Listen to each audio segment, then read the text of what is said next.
Happy fathers day రానా? ఈ ఒక్కరోజే గుర్తుంటావా? లేదు. ప్రతి ఒక్క కూతురికి వాళ్ళ నాన్న హీరోనే.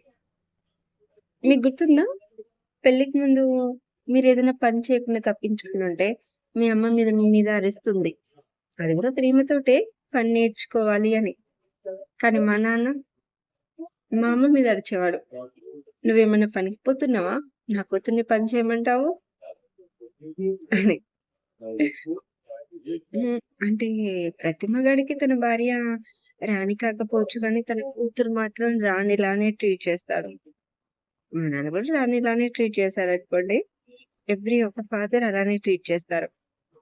ఇంకా ఏదున్నా తను ఏది తెచ్చుకున్నా ఫస్టొచ్చి కొడుక్కివ్వడు. కూతురికిస్తాడు. కదా! మా నాన్న కూడా అంతే. తను ఏది తీసుకొచ్చినా సరే నాకు ఇచ్చి, ఆ తర్వాత మా తమ్ముడికిచ్చేవాడనుకోండి. హ్మ్. ఇంకా వచ్చేసేంటంటే, మా తమ్ముడు నేను అల్లరి చేస్తుంటే, అందులో గూడా నాకే ఫుల్ సపోర్ట్. నాన్నలందరూ కూతుర్లంటే అసలు చెప్పలేం గానీ, కూతుర్లంటే వాళ్ళకి వాళ్ళ ఇంకో అమ్మ గదా! అందుకనే నాన్నెప్పుడు కూతుర్లకి హీరో. అదే నాన్నని మనం పెళ్లి తర్వాత చూస్తాము. మన హస్బెండ్‌లో. హస్బెండ్‌లు గూడా అంతేలెండి.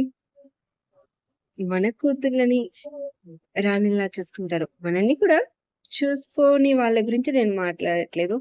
చూసుకునే వాళ్ళ గురించే చెప్తున్నాను. చూసుకునే వాళ్ళు తన కూతురితో పాటు మా ఆయన విషయానికే వచ్చేస్తే, నాకు ముగ్గురు పిల్లలంటాడు. మా పాప, మా బాబు, నేను. అందరికంటే చిన్న పిల్లనని ట్రీట్ చేస్తాడు. ఏది తీసుకొచ్చినా మా ముగ్గురికి. ఇప్పుడేదైనా తీసుకొచ్చి నాకు తెలీదనుకో, నాకు తెలీదేంటని అరుస్తాను. చాలా స్వీట్‌గా ఆ తర్వాత అవునులే ముగ్గురు పిల్లలు మర్చిపోయాను అని అంటాడు. ఎనీవే ఈ ప్రపంచంలో ఉన్న ఫాదర్స్ అందరికీ హ్యాపీ ఫాదర్స్ డే.